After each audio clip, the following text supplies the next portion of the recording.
Assalamualaikum warahmatullahi wabarakatuh. Perkenalkan, saya Ahmad Fadli dengan NPM D1D023045. Saya akan mempresentasikan hasil dari Metopen pada mata kuliah metode penelitian yang diampu oleh dosen Pak Anggi Pratama, Esos MAP, dan Pak Abdul Azizul Hakim, Esos MSI. Pada kesempatan kali ini saya akan memaparkan bentuk proposal dengan judul dampak banjir terhadap kondisi sosial ekonomi masyarakat Kelurahan Tanjung Agung, Kota Bengkulu. Baik, pada slide yang pertama ini saya akan menjelaskan latar belakang. Di sini ada 4 poin yang saya bawa dari latar belakang pada penelitian saya kali ini tentang dampak banjir terhadap kondisi sosial ekonomi masyarakat Kelurahan Tanjung Agung, Kota Bengkulu. Seperti yang kita tahu, Indonesia merupakan negara tropis yang sering hujan, dan juga di Kelurahan Tanjung Agung, Kota Bengkulu ini sering kita tahu bahwasannya di kelurahan ini pasti setiap hujan itu pasti akan banjir. Setiap hujan yang lebih dari 1 hari mereka akan merasakan namanya banjir. Yang saya lihat di lapangan bahwasannya setiap kejadian ini masyarakat pasti berdampak di kondisi sosial maupun ekonomi masyarakat Tanjung Agung ini. Itulah latar belakang dan alasan saya mengambil penelitian ini. Baik, selanjutnya saya akan menjelaskan tentang rumusan masalah dan tujuan penelitian saya. Di sini ada 3 poin rumusan masalah saya. Yang pertama, bagaimana dampak banjir terhadap kondisi sosial masyarakat di Kelurahan Tanjung Agung. Di sini saya akan mencari tahu dampak apa serta penyebab apa yang merubah kondisi sosial masyarakat pada saat terkena bencana banjir. Yang kedua, bagaimana dampak banjir terhadap kondisi ekonomi masyarakat di Kelurahan Tanjung Agung. Sama seperti poin yang pertama, tapi di sini saya akan lebih mencari tahu tentang kondisi ekonomi saat terjadinya banjir di Kelurahan Tanjung Agung, Kota Bengkulu. Dan yang poin ketiga pada rumusan masalah saya ini, bagaimana upaya masyarakat dalam menghadapi dan memulihkan kondisi sosial ekonomi pasca banjir. Setelah mereka terdampak banjir, saya juga akan meneliti bagaimana cara mereka memulihkan kondisi mereka sehingga bisa melakukan aktivitas normal setelah pasca banjir. Terus ada juga tujuan penelitian saya. Yang pertama, mengetahui dampak banjir terhadap kondisi sosial. Saya ingin mengetahui dampak sosial yang nyata pada Kelurahan Tanjung Agung ini seperti apa. Terus saya juga ingin mengetahui dampak banjir terhadap kondisi ekonominya, mengetahui upaya masyarakat dalam menghadapi dan memulihkan kondisi. Itu rumusan masalah serta tujuan penelitian saya. Selanjutnya pada manfaat penelitian, saya ada 3 elemen yang saya harap bisa membuat pembaruan atau memberikan saran serta masukan dan kritikan bagi yang pertama itu bagi pemerintah. Dan saya harap di sini pemerintah dapat melihat langsung kondisi di penelitian ini, bahwasannya kebijakan mereka apakah sudah benar, hal-hal yang mereka anggap sudah betul pada saat menangani kondisi banjir ini apakah sudah dikatakan standar kepuasan masyarakat.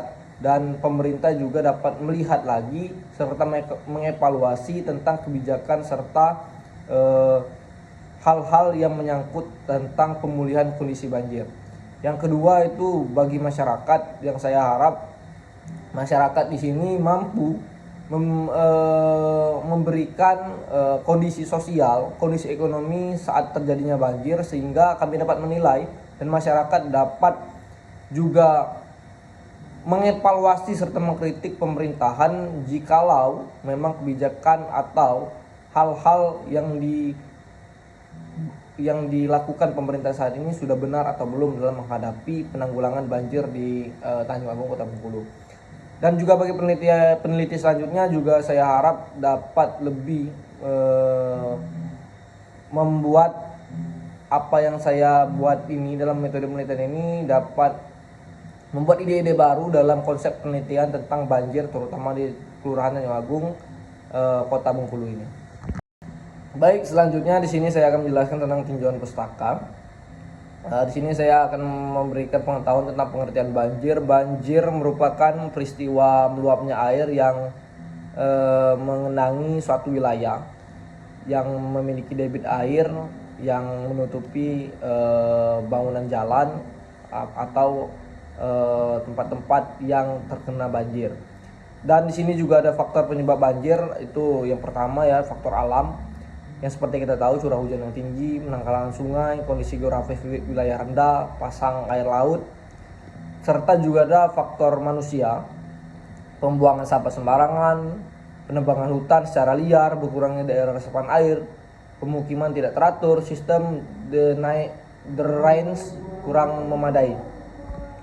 Baik, di sini saya juga melihat langsung pada kondisi lapangan di Tanjung Kota Bengkulu bahwasannya faktor alam serta faktor manusia juga menjadi pendukung bahwasannya hal tersebut yang menyebabkan banjir, terutama di Tanjung Agung, Kota Bengkulu. Baik, selanjutnya dampak banjir terhadap masyarakat. Yang pertama saya akan menjelaskan tentang dampak sosial. Di sini dampak sosial yang seperti kita tahu, terganggunya aktivitas sehari-hari masyarakat, menurunnya kondisi kesehatan masyarakat karena banjir itu banyak sekali bakteri maupun sampah-sampah yang ada di kisaran wilayah banjir. Terganggunya proses pendidikan anak, ya pendidikan terganggu karena sekolah-sekolah terendam, jadi anak-anak tidak bisa bersekolah. Rusaknya fasilitas umum, fasilitas-fasilitas yang telah disediakan oleh negara maupun pemerintah kota hancur. Terus juga timbulnya rasa trauma dan rasa tidak nyamanan masyarakat pada wilayah tersebut. Terus berkurangnya interaksi sosial masyarakat karena masyarakat berfokus menghidupkan kembali hal-hal yang sudah hilang akibat banjir. Terus juga ada dampak ekonomi. Yang pertama, kerusakan rumah dan harta benda akibat banjir itu yang menjadi faktor utama yang sering terjadi di Tanjung Agung, Kota Bengkulu. Terus menurunnya pendapatan masyarakat. Baik, landasan teori dan penelitian terdahulu. Yang pertama saya memakai teori kondisi sosial ekonomi. Pada teori ini juga saya ingin mencari tahu bagaimana kondisi sosial ekonomi orang-orang yang terdampak banjir. Terus teori dampak sosial apa yang saat terjadinya banjir yang berdampak ke masyarakat. Terus teori kesejahteraan masyarakat, bagaimana masyarakat ini sejahtera atau tidak saat terkenanya banjir. Dan ini juga ada peneliti-peneliti terdahulu, ada 3 orang yang saya baca jurnalnya dan saya baca tentang penelitiannya tentang banjir, sama seperti saya. Baik, pada slide selanjutnya ini saya akan menjelaskan tentang kerangka pemikiran. Kerangka pemikiran ini faktor penyebab banjir. Yang pertama, apa saja sih hal-hal yang menyebabkan banjir di Tanjung Agung, Kota Bengkulu. Terus banjir di Tanjung Agung ini sudah seringkah, sudah berapa lamakah, itu yang saya tuju juga pada penelitian ini. Terus gangguan aktivitas yang sering terjadi saat banjir. Terus dampak sosial ekonomi yang terjadi serta perubahan kondisi masyarakat pasca banjir maupun saat terjadinya banjir. Pada metode penelitian ini saya beberapa jenis penelitian. Yang pertama saya melakukan penelitian kualitatif dengan pendekatan descripting, menggambarkan kondisi masyarakat setelah terdampak banjir. Pada subjek penelitian ya tentunya masyarakat terdampak, ketua RT, perangkat kelurahan, tokoh-tokoh maupun masyarakat-masyarakat yang terkena dampak banjir. Pada lokasi penelitian saya berlokasi di Tanjung Agung, Kelurahan Tanjung Agung, Kota Bengkulu, yang memang sering terkena banjir. Bahkan setiap hujan deras pun mereka pasti terkena banjir.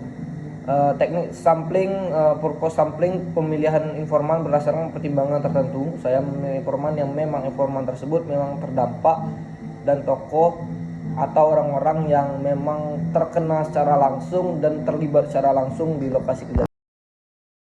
Pada teknik pengumpulan data ini yang pertama saya melakukan teknik observasi. Saya terjun langsung ke lapangan, saya melihat hal-hal apa saja yang terjadi di lapangan, kondisi seperti apa, kondisi masyarakat seperti apa, serta kerugian apa yang terjadi. Pada slide ini saya akan menjelaskan tentang teknik pengumpulan data. Yang pertama itu observasi. Saya terjun secara langsung melihat kondisi masyarakat, melihat hal-hal yang terjadi pasca banjir ataupun sebelum banjir. Dan pada observasi ini saya melihat secara langsung masyarakat maupun tokoh-tokoh yang terdampak yang melibatkan diri pada kondisi banjir. Yang kedua, saya melakukan wawancara. Saat saya sudah di lapangan, saya mewawancara tentunya orang-orang yang terdampak, ketua RT, lurah maupun pemerintah setempat yang menjadi sumber data saya, dan dibuktikan dengan dokumentasi lapangan yang seperti tertera di proposal saya.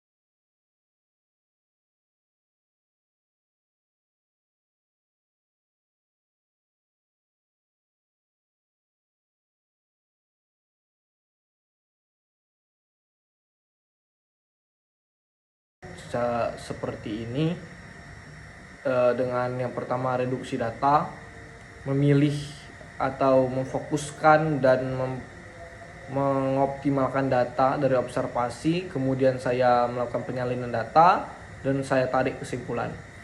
Baik, mungkin ini saja penyampaian dari saya. Lebih dan kurang saya mohon maaf, kepada Allah saya mohon ampun. Billahi taufik wal hidayah. Wassalamualaikum warahmatullahi wabarakatuh.